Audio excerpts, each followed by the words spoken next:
Hello students, जैसे आप लोग जानते हैं कि हमारा इंटीग्रेशन टॉपिक के जितने टाइप के इंटीग्रेशन है सब फिनिश हो चुका है। अब ये जो नेक्स्ट टॉपिक है, नेक्स्ट चैप्टर है, वो है डेफिनाइट इंटीग्रेशन। तो इसको आप ऐसा समझ सकते हो कि इंटीग्रेशन का बड़ा भाई है। ओके, तो इंटीग्रेशन का बड़ा भाई क्यों? बिकॉज इसके अंदर जितने भी आपने इंटीग्रेशन के अंदर जो टाइप्स थे वो सारे टाइप्स के फॉर्मूले यहाँ पे यूज होने वाले हैं। और डेफिनाइट इंटीग्रेशन में डिफरेंस क्या है? जो हम लोगों ने इनडिफिनाइट इंटीग्रेशन सॉल्व किया था उसके अंदर constant of integration plus C हम लोग लिखते थे। मींस इंटीग्रेशन का सिंबल फिनिश हुआ तो उसके बाद हम क्या लिखते थे? Plus C, that is constant of integration. But in definite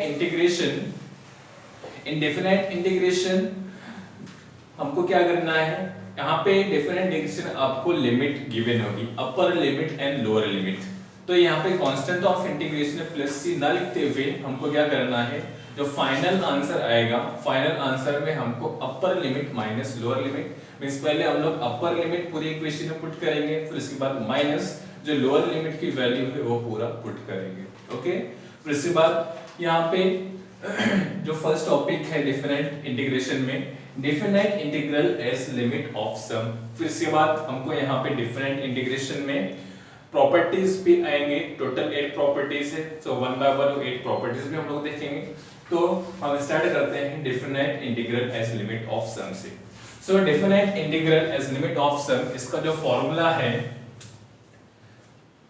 integration from a to b f of x dx is equal to limit n tends to infinity summation of r from 1 to n h into f of a plus r h। ये है formula. क्या formula? f of a plus r h। सो ये फॉर्मूले सबसे पहले जब भी आपको जो क्वेश्चन होगा तो क्वेश्चन में सबसे पहले आपको क्या करना है? फॉर्मूला लिखना है। तो फॉर्मूला क्यों लिखते हैं हम लोग? बिकॉज फॉर्मूले से हमको पता चलता है कि हमको क्या क्या रिक्वायरमेंट है। फॉर्मूले से हमको क्या पता चलता है कि क्या क्या रिक्वायरमेंट है, जो क्वेश्चन हम सॉल्व कर रहे हैं उसके लिए हमको कौन कौन से डेटा की जरूरत है। सो यहाँ से हमको क्या पता चल रहा है? यहाँ पे हमको h फाइंड आउट करना है, राइट? तो h का फॉर्मूला है b minus a upon n। क्या formula? b minus a upon n, ये फॉर्मूला है। और फिर इसके बाद हमको क्या फाइंड आउट करना है? f of a plus r h। दो चीजें हमको फाइंड आउट करना है, एक तो h फाइंड आउट करना है और दूसरा क्या फाइंड आउट करना है? f of a plus r h, ये हमको फाइंड आउट करना है। सो यहाँ पे देखो, what is b and a? b is upper limit and a is lower limit. तो यहाँ पे हम फाइंड आउट करके हम लोग क्या करेंगे? nh is equal to b minus a, ये हो जाएगा। तो एंड में आपको ये h से आपको nh के लिए फाइंड आउट करना है। और यहाँ पे f of a plus R H, यहाँ पे देखो a तो ऑलरेडी गिवन है, सो यहाँ से हम लोग क्या फाइंड आउट कर सकते हैं? f of a plus R H find out कर सकते हैं। ओके, सो अभी हम लोग कुछ एग्जांपल इसके बेसिस पे सॉल्व करते हैं। तो समझ में आया? तो सबसे पहले कोई भी क्वेश्चन होगा, find definite integral as a limit of sum, तो यहाँ पे आप लोग क्या करोगे? सबसे पहले फॉर्मूला लिखोगे। फॉर्मूला लिखने के बाद वहां पे हमको क्या करना है? h फाइंड आउट करना है, फिर उसके बाद f of a plus r h find out करना है। ओके, तो अभी हम लोग कुछ एग्जांपल सॉल्व करते हैं।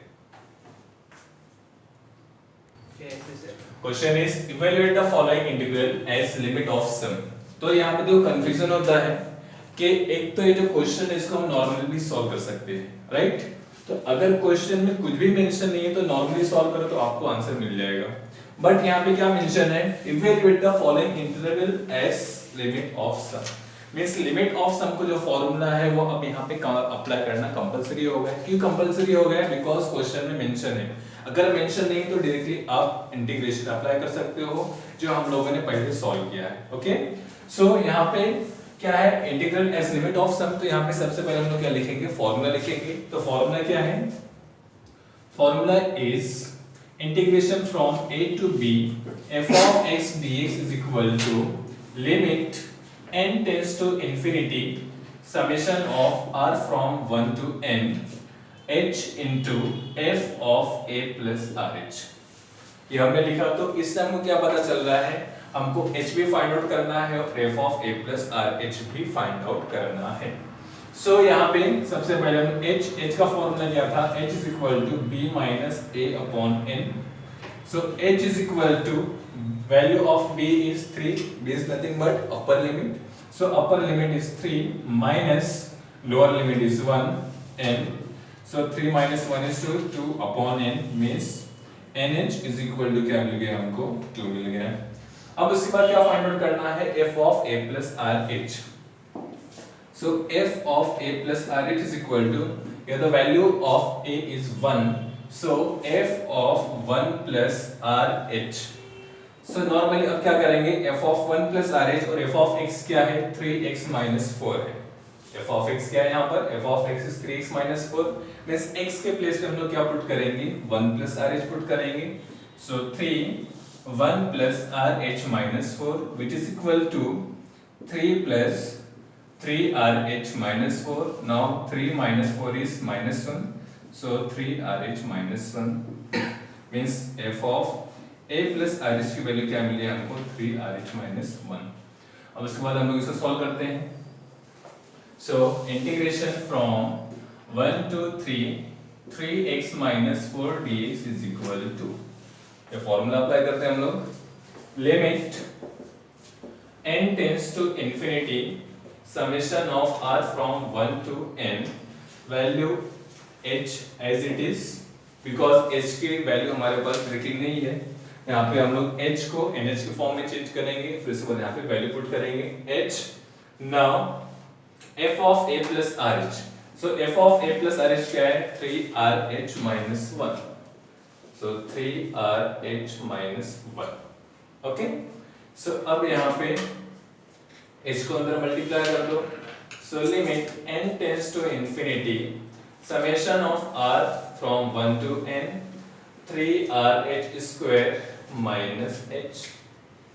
अब समेशन भी हम लोग अंदर ले लेते हैं, is equal to limit n tends to infinity, यहाँ पे क्या हो जाएगा, 3h square, बिकॉज यहाँ पे समेशन देखो सिर्फ r का है, so 3h square summation of r from 1 to n is r minus h summation of r from 1 to n into 1।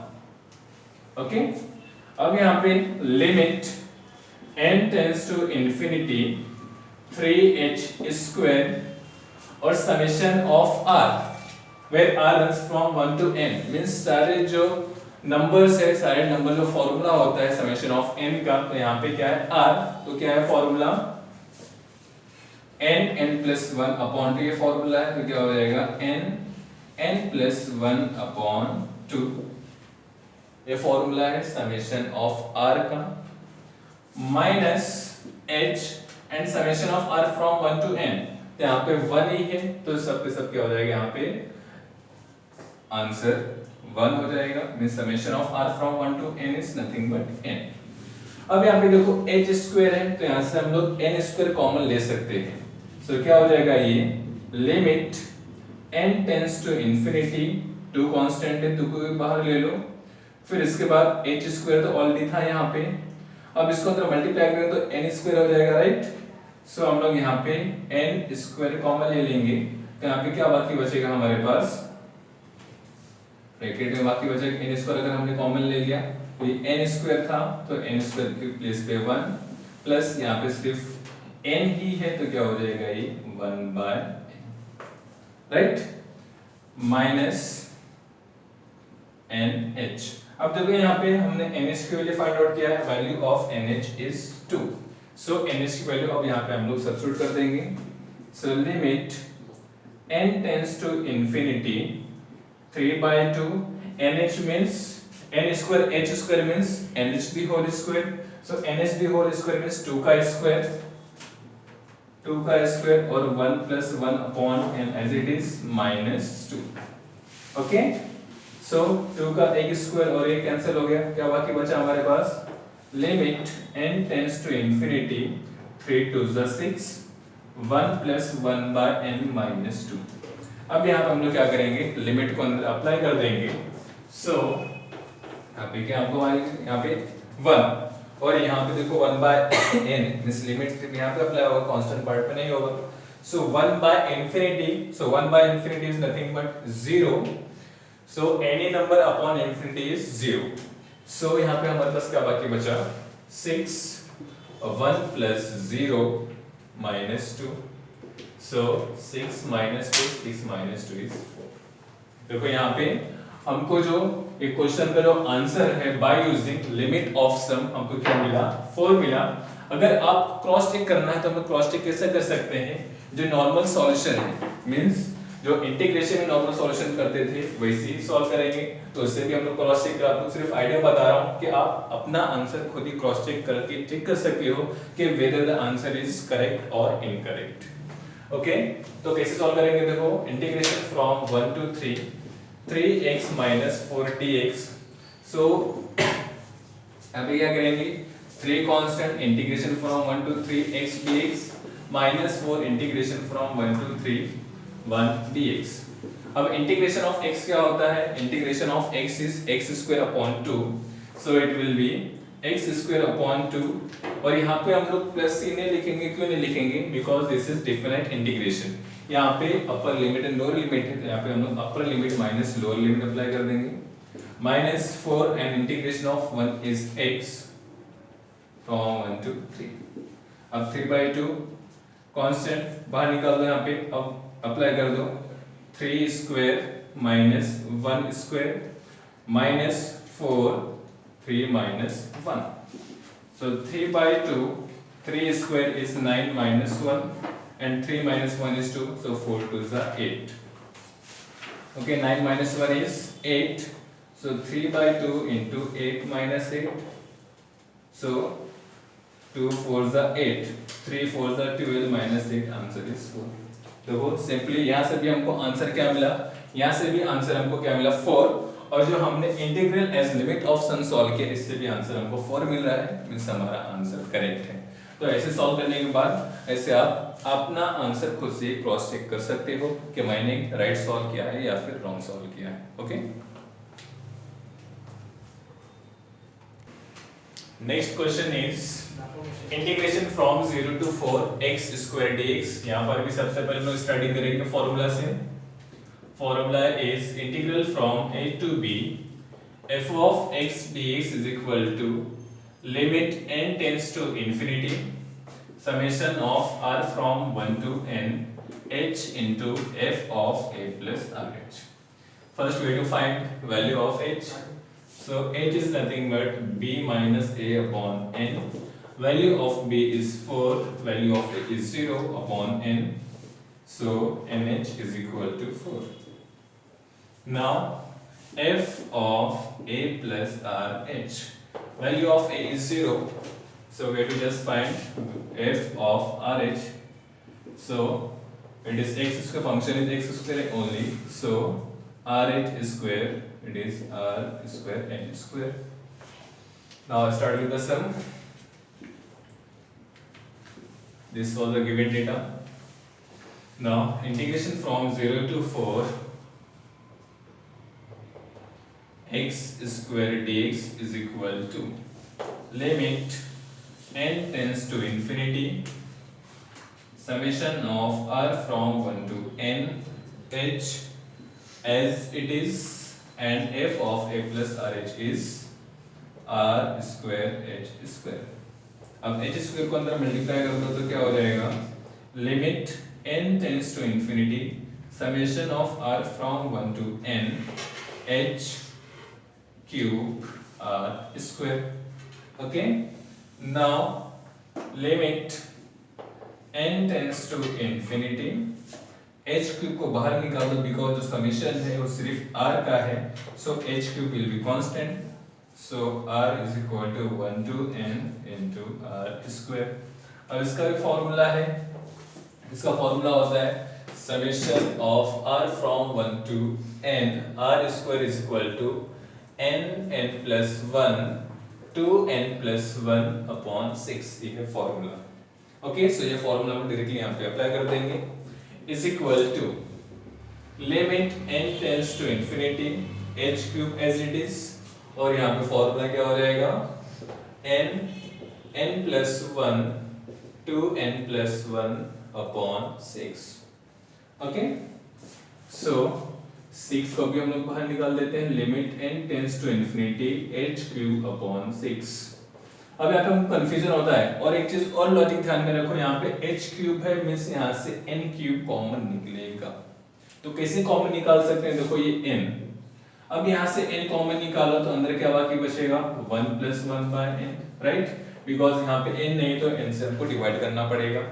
Now second है, यहाँ से भी हमको क्या निकालना है, n कॉमन निकालना है, तो अंदर क्या बाकी बचेगा 2 प्लस 1 बाय n, राइट। सो इस तरीके से हम लोग कॉमन निकाल सकते हैं। अगर आपको कुछ इशू हो रहा है तो आप डायरेक्टली एकदम सिंपल वे से आप फाइंड आउट करो।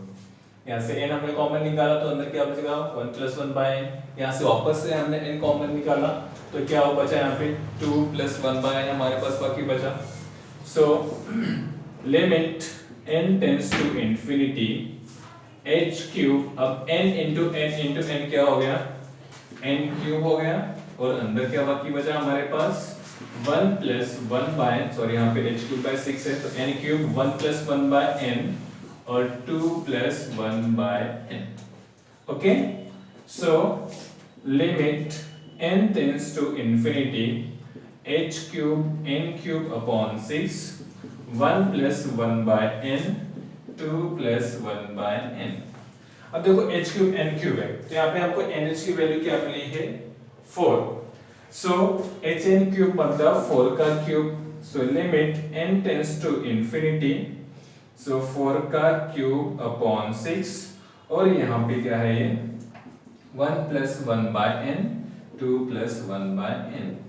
सो अब लिमिट यहाँ पे हम लोग अप्लाई कर देते हैं, सो 4 क्यूब इज 64 अपॉन 6, यहाँ पे लिमिट अप्लाई करने के बाद 1 upon infinity that is 0, 1 plus 0 plus 2 plus 0, so 1 plus 0 is 1, 2 plus 0 is 2, सो यहाँ पे 2 3 जा 6 मींस यहाँ पे सिर्फ 64 अपॉन 6 1 इंटू 2, 2 3 जा 6 मींस आंसर हमको क्या मिला 64 अपॉन 3।